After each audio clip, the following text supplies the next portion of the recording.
Yeah, exactly. But before we get going too much, Dad, I know you've been waiting for it. We got to get that intro going. All right, here we go.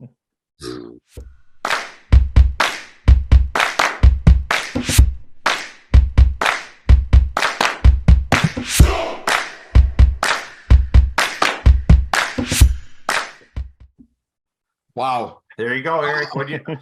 Man, it just knocks your socks off, doesn't it? Oh, I've been a long time listener to this show, so I'm excited to be on. It just chills. Just chills to be in the presence here. I was gonna say, well, it's great to have you. I was gonna say, I'd love to hear more about you. I just met you. Eric is. I'll introduce our guest picker. Big time Gopher fan. We were acquaintances at school. We talked football a little bit, and then all of a sudden, I think it was the Michigan game that when Tracy Claeys took over. And we were down at the flats, and all of a sudden it's like, Eric, Dean. And we've been tailgate buddies every so often and bowl buddies. And now you're at Phi Ed and Health over at Valley View. So welcome. Thank you. Yeah, appreciate the opportunity. I know Dean has asked a few times and it hasn't worked out, unfortunately, until today. Yeah, the stars have aligned. We have you here, and life is good. Now, I can promise you one thing, because last week's picks, looking at them this week, this is an all-time curse. And I mean that in a bad way. Hey, sorry. Oh, it must be eating something. Yeah, some Q-tips, digging in the old bathroom garbage. Yeah, isn't that funny? But yeah, she is, and by she, I mean Caitlin, going down in his Sports Sauce history for not making a single pick right. And boy, I barely did the same thing. Yeah, it was rough. It was not an easy week. But Josh, you have a question to ask first. Yeah, of course. So I was going to say, Eric, now that you are finally a part of our podcast, you know the professionals we are, and I'm asking everyone now because I like to hear the most creative answers of what makes you such a good professional picker of any college sports in general. Well, you could say that I watch a little college sports. I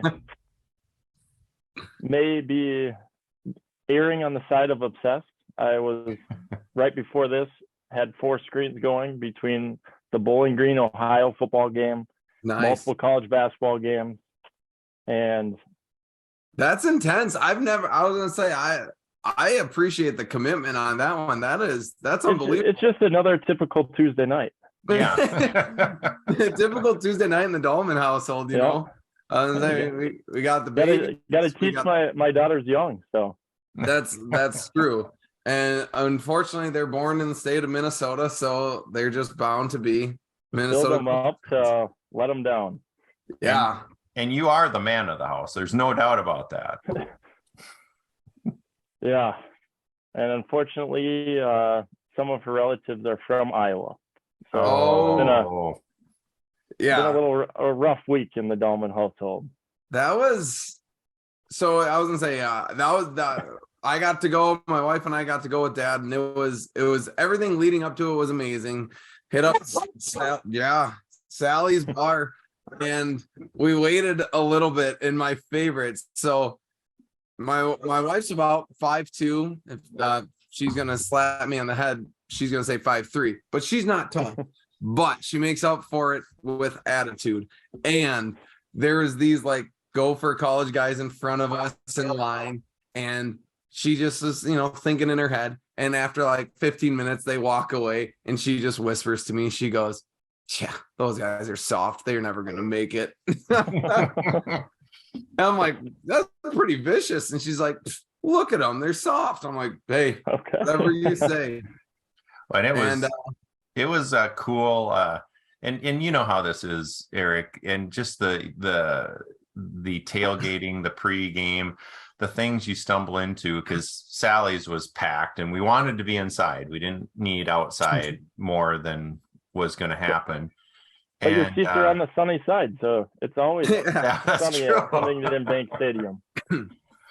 And we were standing for a while, and these college gals, they were talking, and you could tell they were getting ready to swoop in.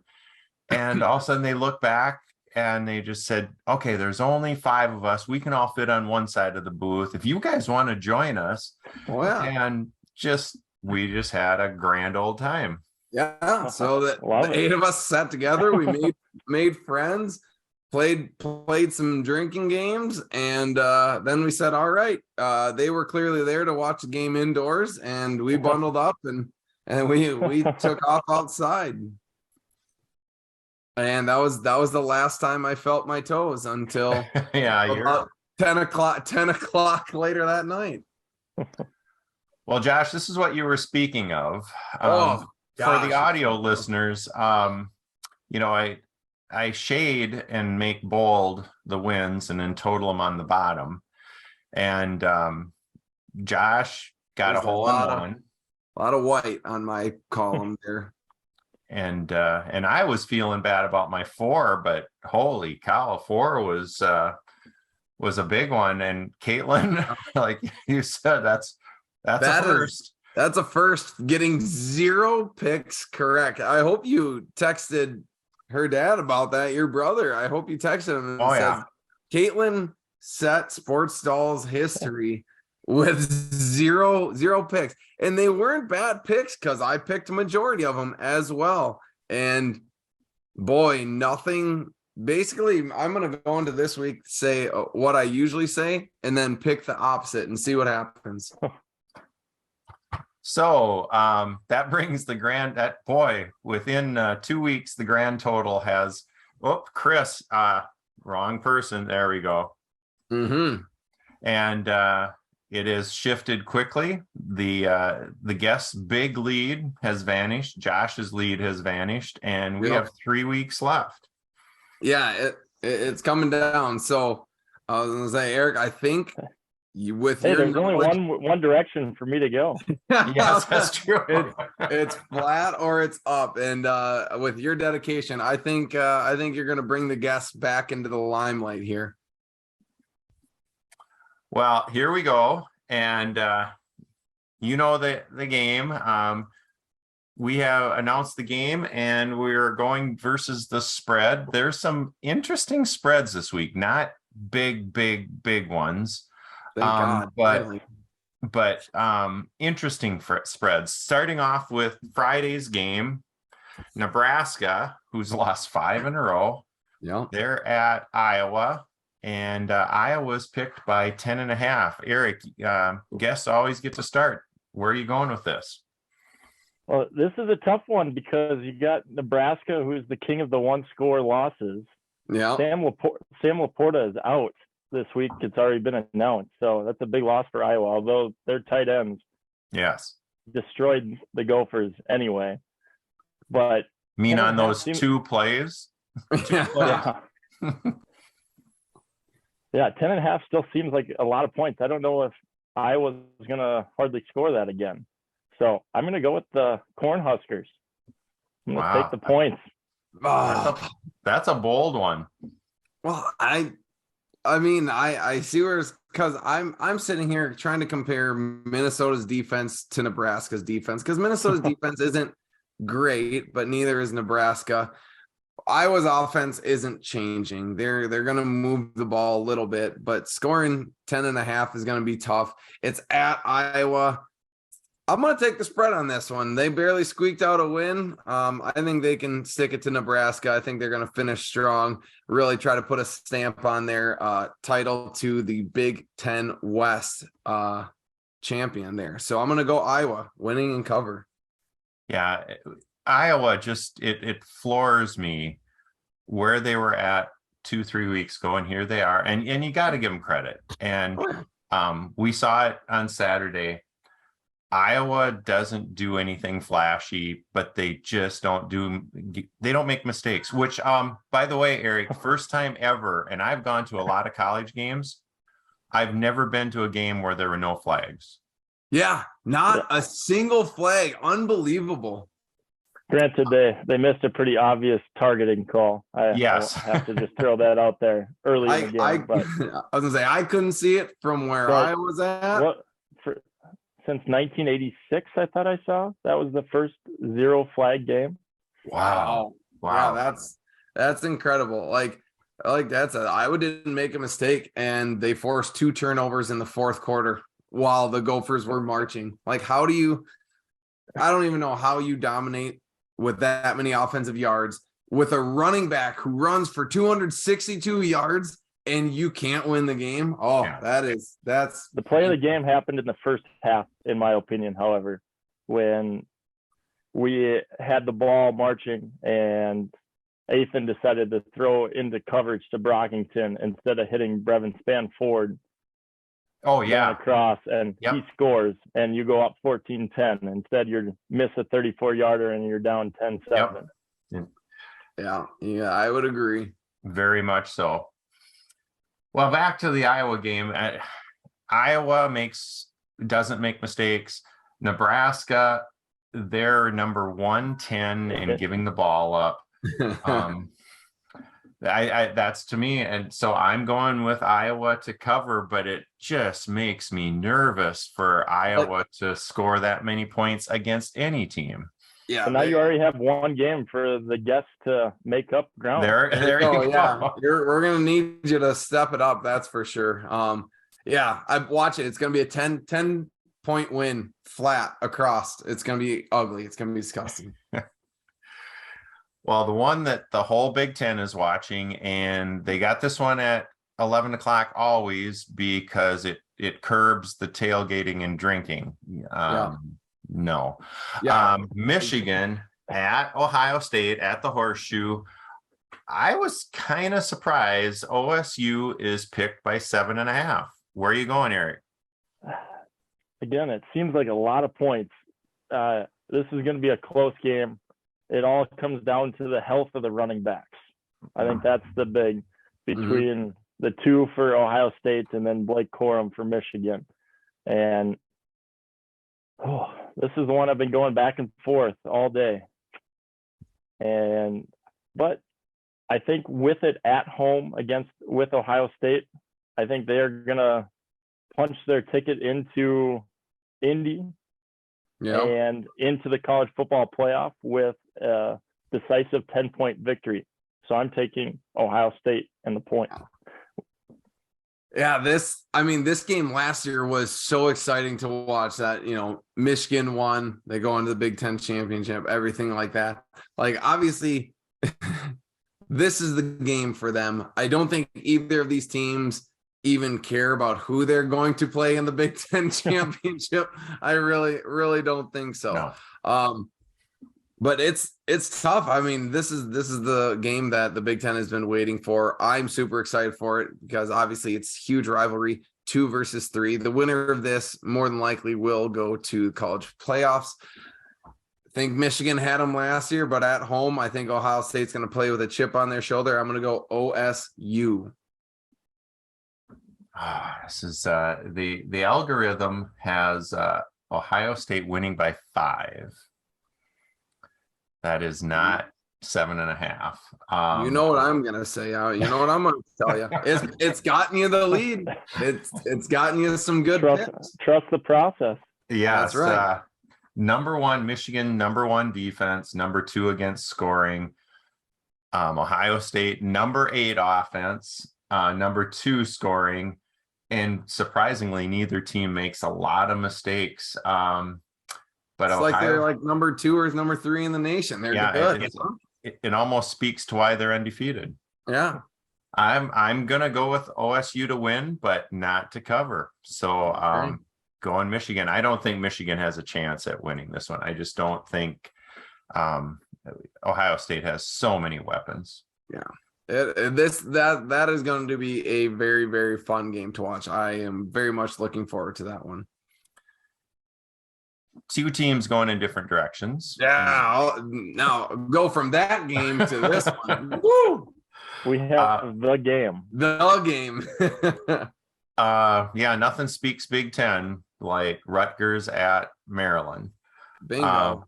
Maryland is picked by 14.5.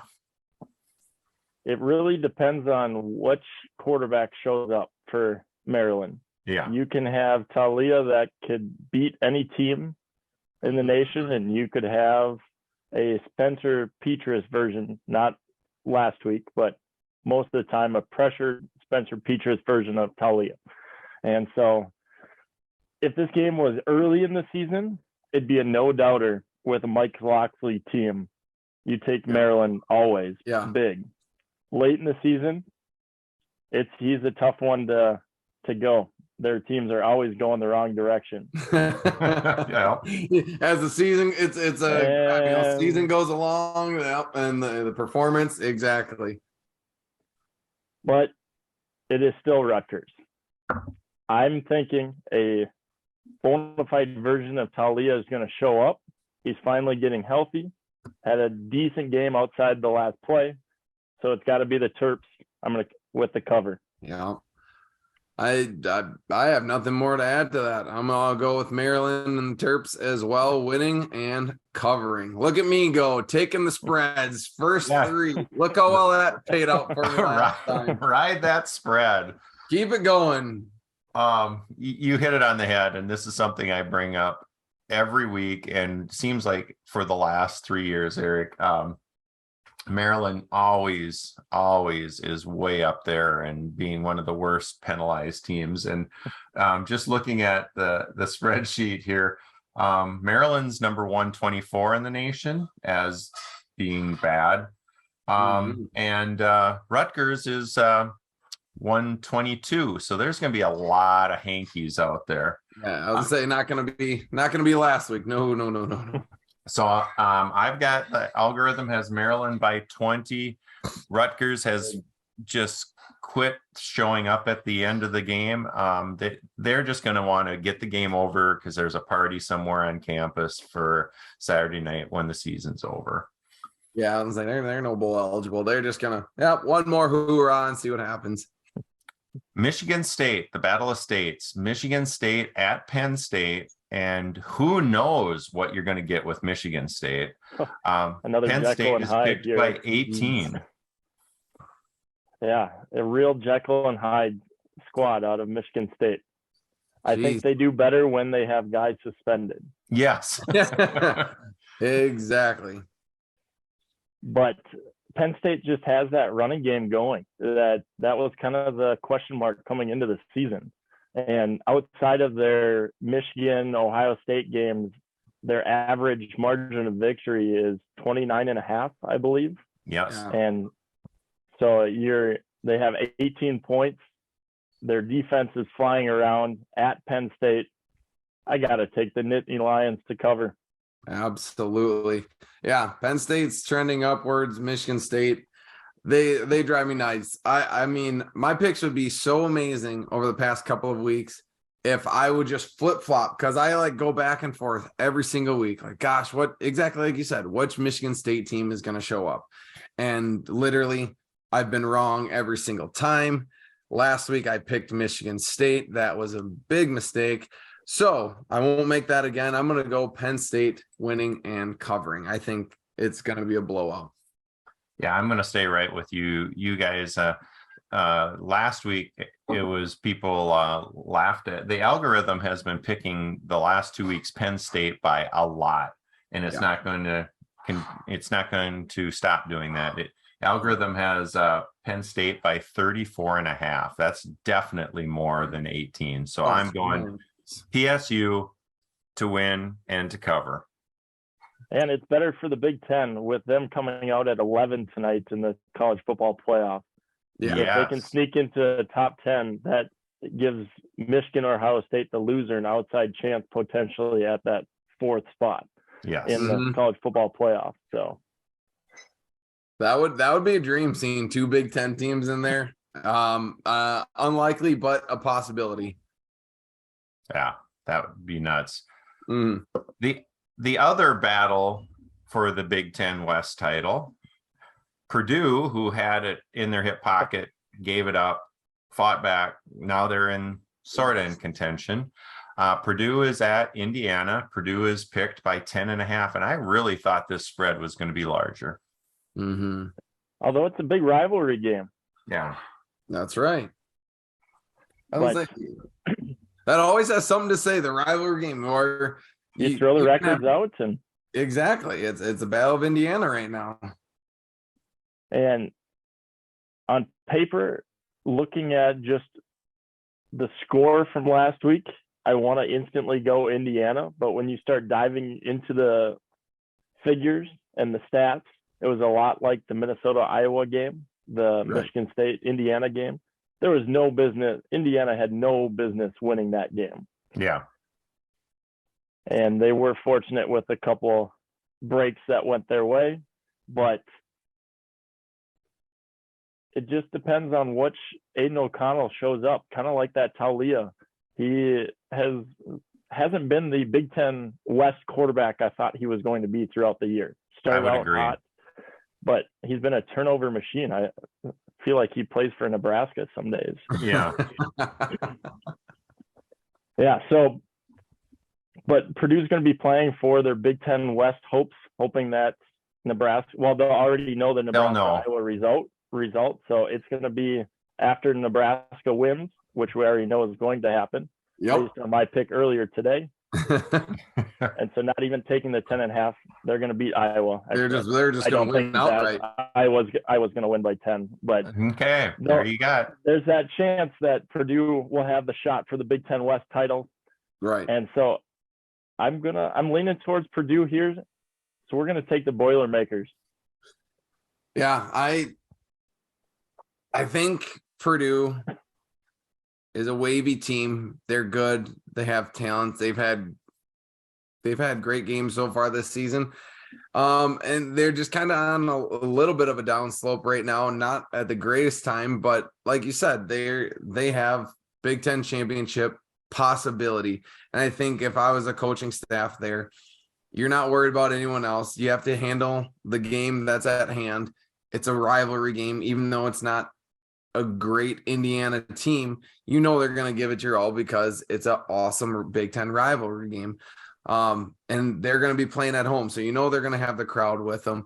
It's going to be a rowdy game. They're going to hate Purdue, but I'm going to go with the family on my side. We're going to boiler up. Let's go Purdue. They're going to try and give themselves the best chance to play in the Big Ten championship. Wait, Josh, I have to go back. Mm-hmm. Eric, what do you think about this? Josh said it's going to be a rowdy crowd in Indiana. You don't think so? Hey, I didn't think the basketball team was playing tomorrow. Yeah. Or on Saturday. hey, who said anything about Indiana fans? I think Purdue is going to travel, and I think they're going to be the rowdy ones there. Oh, okay. That helps. Oh, that team. I wonder if Ashley's aunt and uncle are going to go there. Ashley's whole family, they're all Boilermakers, and they're diehard Boilermakers. One, their son is going to be a cheerleader, so he's going to be at the game. So they travel pretty much all, like any close game around Chicago, they're going to go to it. So I'm curious to see if they're going to go to this game, because I think it'd be a fun game to go to, especially when you're a favorite team. Why not? So before I do my pick, Eric, to give our listeners a little background, Eric and your lovely wife, Jess, who, by the way, I mean, you're fun to be with, but she's way more fun. Yeah. You two were traveling before children, traveling all over basketball, football arenas. And are you okay being home now? Well, we're working on it. I think next year we're going to start our tradition again. We've hit half the Big Ten basketball arenas and about a third of the Big Ten football stadiums. And with the expansion, now we got an excuse to go to LA. Yeah, there we go. So- We've been waiting for that one. Yeah. No, I think next year is going to be the year we get back into that routine.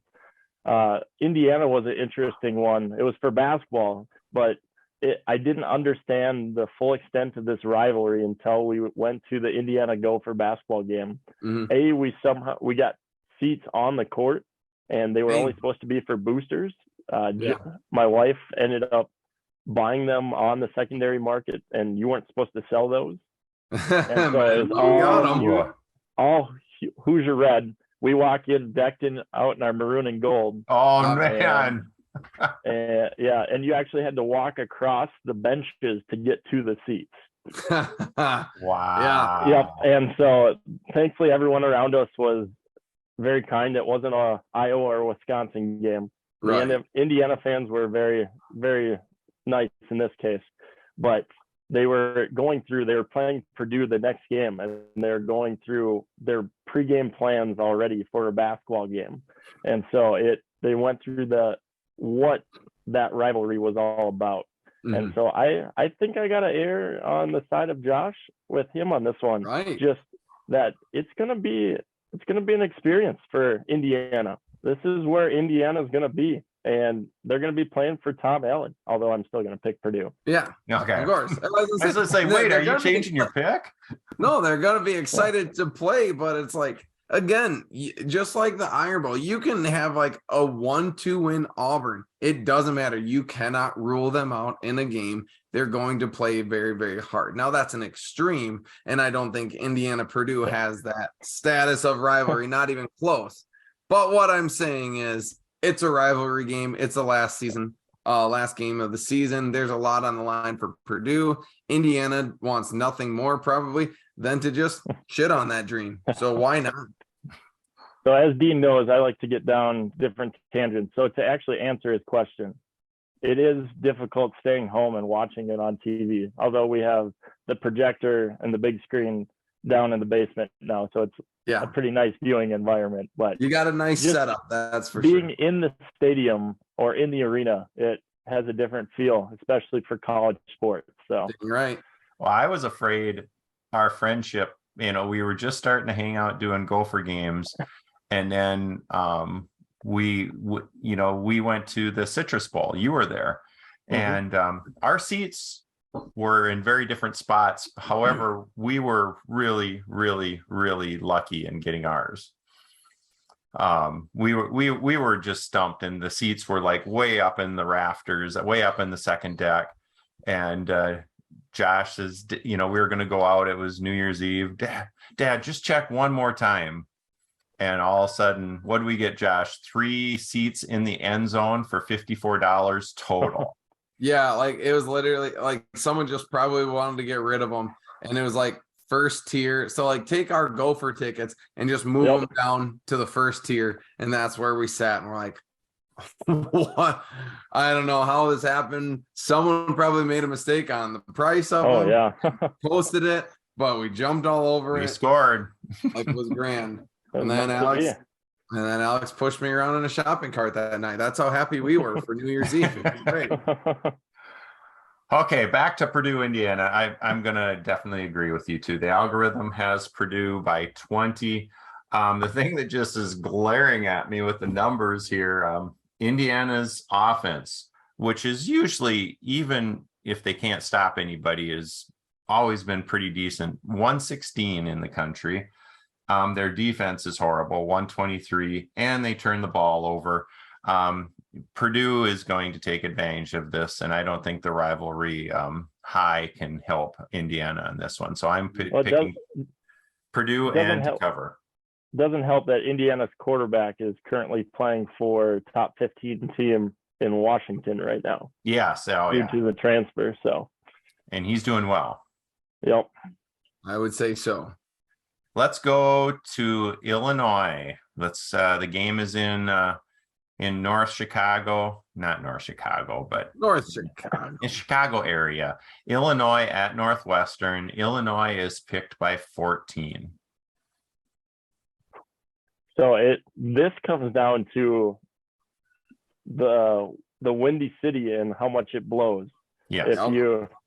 If you saw the Ohio State Northwestern game, right, that played a big factor in that spread, and that's obviously Illinois is the better team here. Yeah, I don't know if Northwestern really is going to be able to score. Their D line, Illinois' D line is filthy. Their I was gonna say they're coverage, vicious. They're fast. They're big. They're mean. They are a nasty unit up front that I'm jealous aren't for the Gophers. Northwestern has no playmakers on the outside, so they're press man. They're not going to be able to defeat that. Really, you're going to get your last couple opportunities, in my opinion, to see Ryan Walters coach defense, the future coach of Colorado. The bold statement, that prediction right here. So you heard it here Wow. first, right on the Sports Talk podcast. Yeah, Ryan where it's Walters, at. Colorado. But I think it's going to be a beautiful day out in Evanston, and the Illini are going to enjoy Ryan Field for one of the last times once their new stadium is going to be built here not too long. And they're going to pull out a comfortable 21-point victory. So I'm picking the Illini.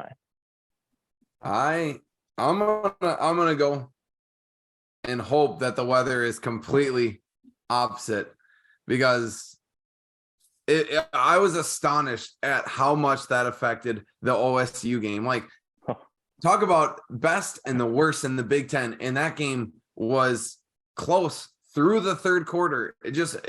It affects your whole game plan, every part of it. So I'm gonna take a gamble here and hope that the Windy City continues to be windy. It's gonna be crappy, cloudy, maybe a little rain, and I'm gonna obviously pick Illinois winning, but I don't think they're gonna cover spread. I'm gonna change up gears. I gotta go under the spread finally, and that's probably gonna be the game that's gonna have like the biggest over. But are you okay not going with the spread? That's what you've done for the last 3 weeks. you know what? I'm not okay getting 1 out of 8 picks right. That is for sure. So I'm like, I gotta mix it up a little bit here. And I'm going to be watching to see what that weather's like. Maybe, I might just check it out. I was just going to say, breaking news, 70% chance of rain, high of 49 with 5 to 10 mile an hour wind. Bingo. No, that's probably, there's a chance of that changing. Obviously, it's only Tuesday. But yeah, I'm hoping for crappy weather. It's going to be just a low scoring game, which is going to be tough to win by 14. Yeah, it'll be the last game before a long layoff, and with Chase Brown being a little beat up, although he still played, and when he played last week, he played really well. I think they're going to just run him into the ground, and that's how they are going to score have a 21-point victory. Everyone 20 point, yeah, exactly. Yeah, I'm going with you, Eric. Algorithm has Illinois by 17.5. There's just a lot that isn't working for Northwestern, and they know they don't make mistakes like Iowa, but no, they don't have any of the athletes that Iowa has either. So I'm going Illinois to win and to cover. There you go. Battle for the axe that we touched this spring, Josh, and we almost got it on the field last year. Yeah, that's okay. Yeah, I would have liked to touch Floyd last Saturday either, but that sure as heck didn't happen. No. Yeah, I was gonna say this game, though both teams are very meh, I think it's gonna be an awesome, super fun game. Eric, break it down for us. I love you breaking it down. You got your ducks in a row, and I'm like sitting here like, that's a good point. No, Wisconsin is basically this is, according to the odds makers, even, because they're giving Wisconsin 3.5 for home field. What do you got, Eric? This was by far the easiest one for me today. I didn't have to put a lot of thought or energy into this one. I will break it down, but just so we've on the record, it's got to be the Gophers. Yeah. Just straight up the Gophers. I could even give you the points at this point, but did you know that Wisconsin's running back was only 18 years old? Thankfully, I actually haven't heard that as much as last year, with Braylon Allen only being 17. Jeez. He is a little nicked up, and Graham Mertz is atrocious. He was their guy and has tried to be their guy. He's had one good game in his career, and granted, he was a big 4-star recruit for them, and gave up Jack Cohn for him. And then we saw the year he had at Notre Dame.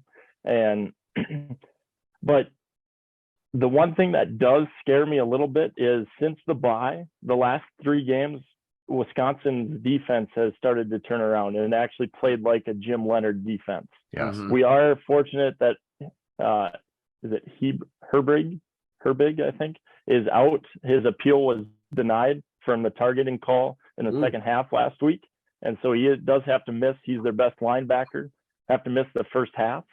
And So that's when the Gophers have to make hay. And although Rossi's defense isn't the greatest to start the game, Rossi's defense is solid typically for the last 3 quarters. I think the Gophers come out hot here. Mo probably, I'd put the over under for carries at 35.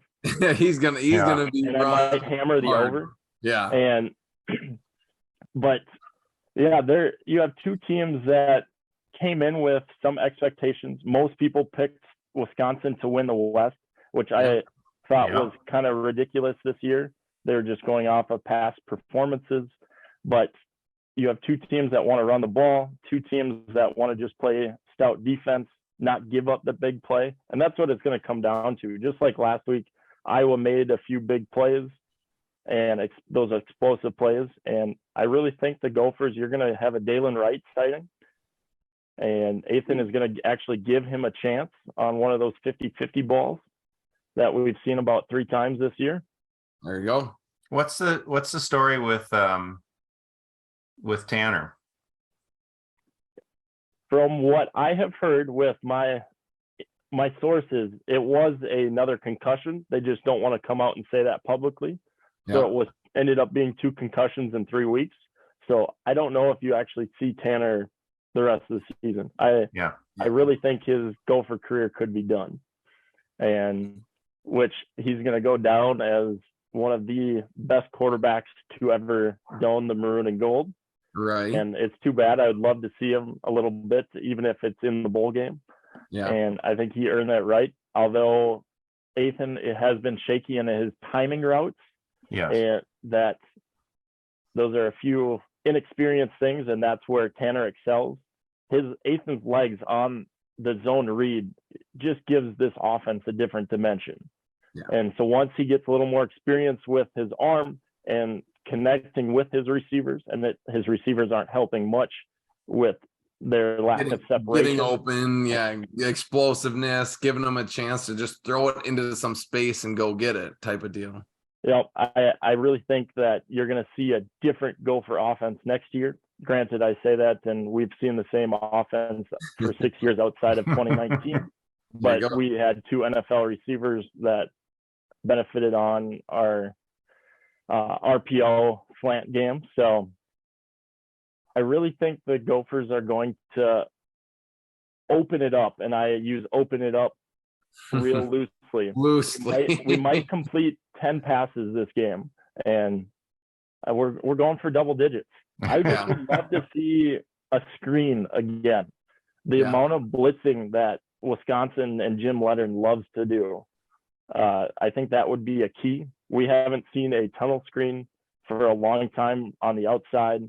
I would love to get Brevin Spann-Ford involved in the screen game as well. We saw what Iowa did first play with Sam Laporta. And talk about building some confidence, throwing the ball again. Like if you're going to be blitzed, perfect. Just lob it over. You know you're going to have one of the best running backs in college football. He's been dominating. You just got to lob it over.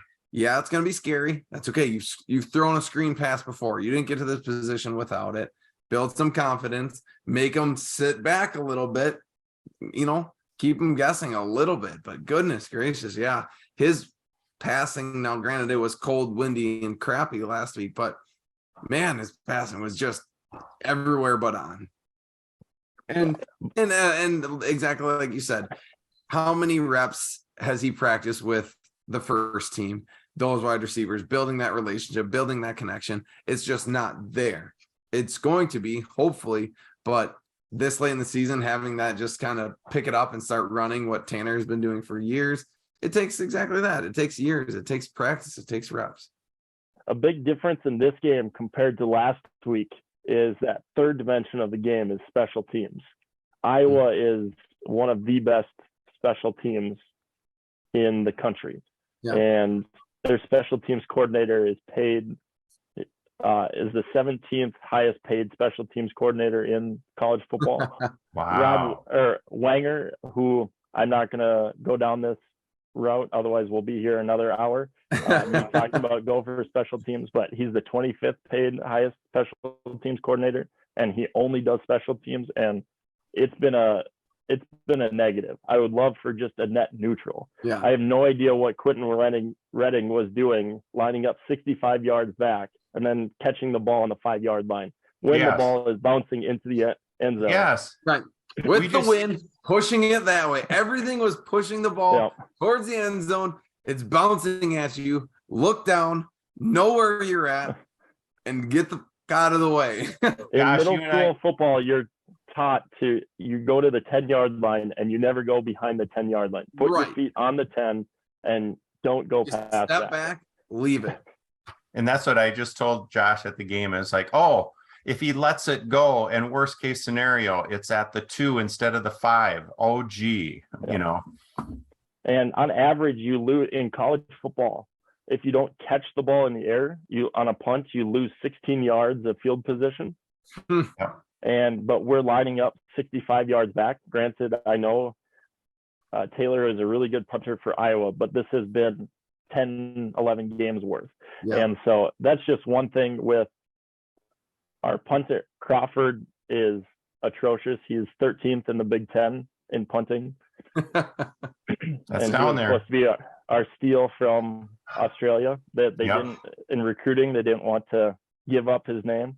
And so I'm just hoping that the Gophers can at least be net neutral for special teams. And if that's the case, the Gophers win going away. Yeah. I agree. I was very, very happy with Minnesota's offense. You have to be. They had 360 yards offensively, most of which on the ground, against I would say a good Iowa team, rough conditions and things like that. It's hilarious because it's like Dean has watched every single game. He goes, yeah, that first drive is going to be horrible. Watch it. Yeah, they're going to go down and score. But then our defense tends to tighten up a little bit. And I mean, they did exactly that. So hopefully, they can start consistent as they finish games defensively. Offensively, I'm not too concerned. Mo is coming off a huge game, only one touchdown, but 260 some yards.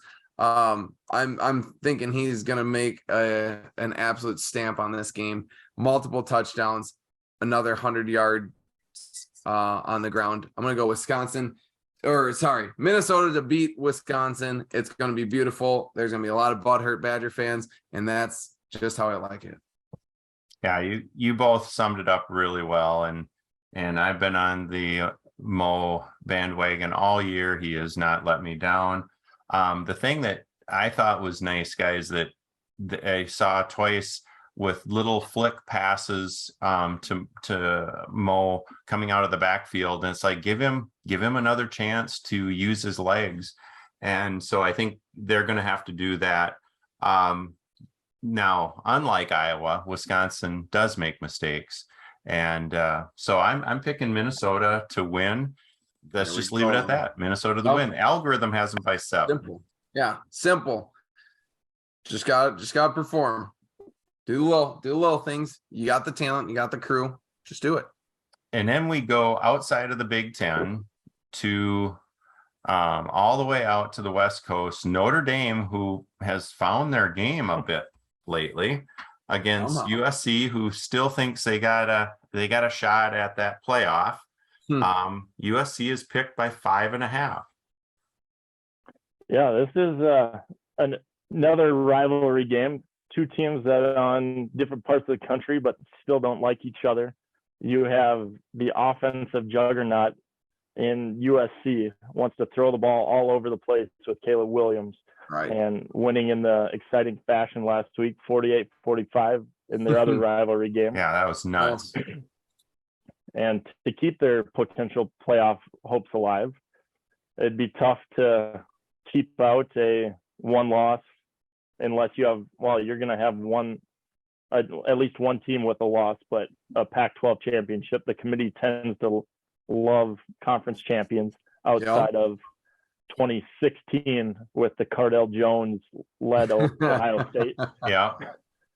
But Notre Dame, you take them in the beginning of the year, and I know you got a new coach, first-time head coach in Marcus Freeman, but they have found some juice after those perplexing losses early in the year. They are rolling. Like, they have just dominated Clemson when they played them. Granted, I don't think Clemson is a legit 10-1 team in the Big Ten or the SEC, but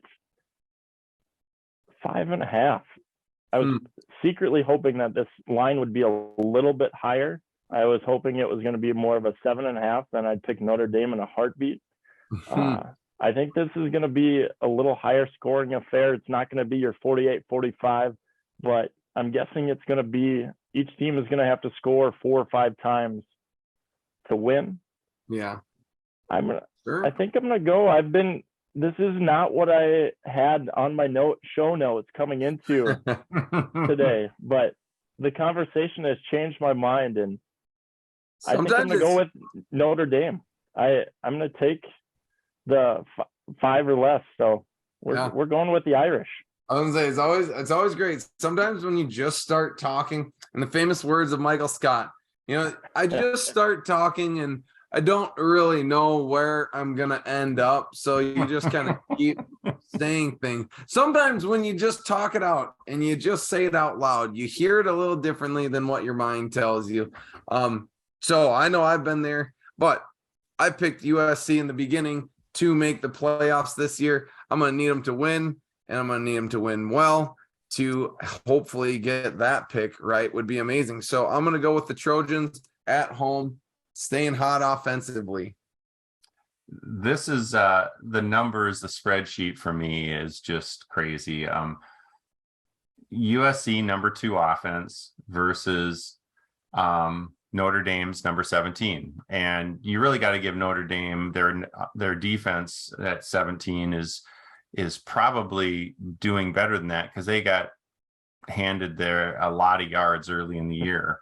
On the flip side, on the offense versus defense from Notre Dame is 75, and USC's defense is 96.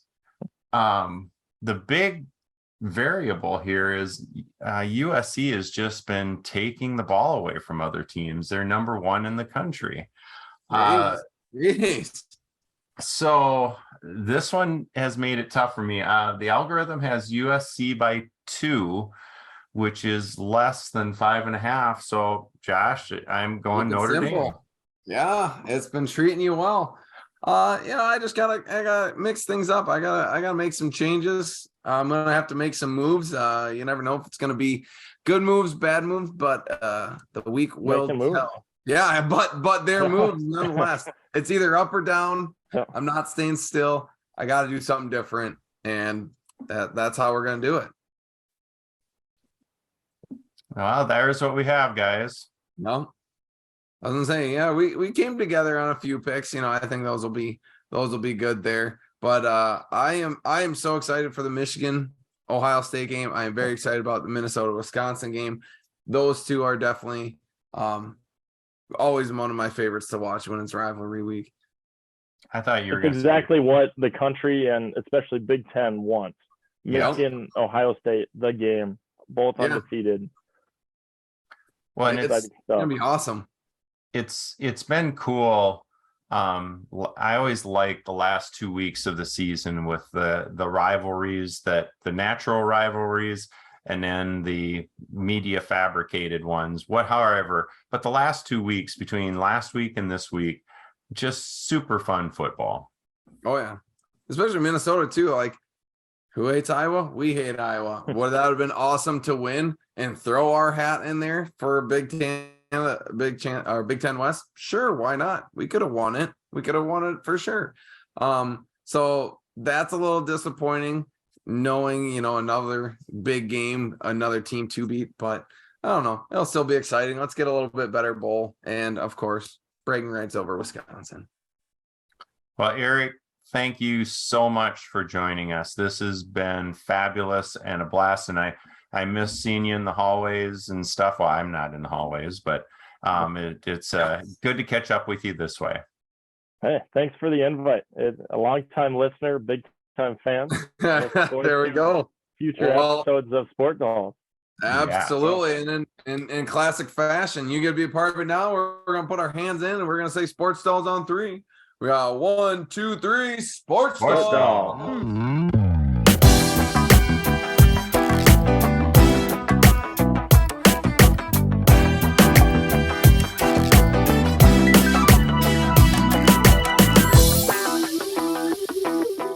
Eric, you know your stuff. That is no joke. And it is, like I said, it is impressive. You have your hands on everything. Like literally, like, this coach here, down to the special teams coach. And I was like, I don't think I've ever met someone as knowledgeable as you are. You just wait until the girls are a little bit older where I have a little bit more time too. Yeah. I was gonna say, I'm catching you and you're down slope right now, just slightly. I really, really missed getting the inside scoop when you left Southview, because it was just like, okay, I'm curious about Morgan. I'm curious about Tyler John, whatever it was. And you just have your finger on the pulse there at the Gophers. Right. Yeah. You got to know the right people. That's yeah. It's all about the sources. Can't divulge the sources, but don't give them away. I want you to keep your knowledge there, which is perfect.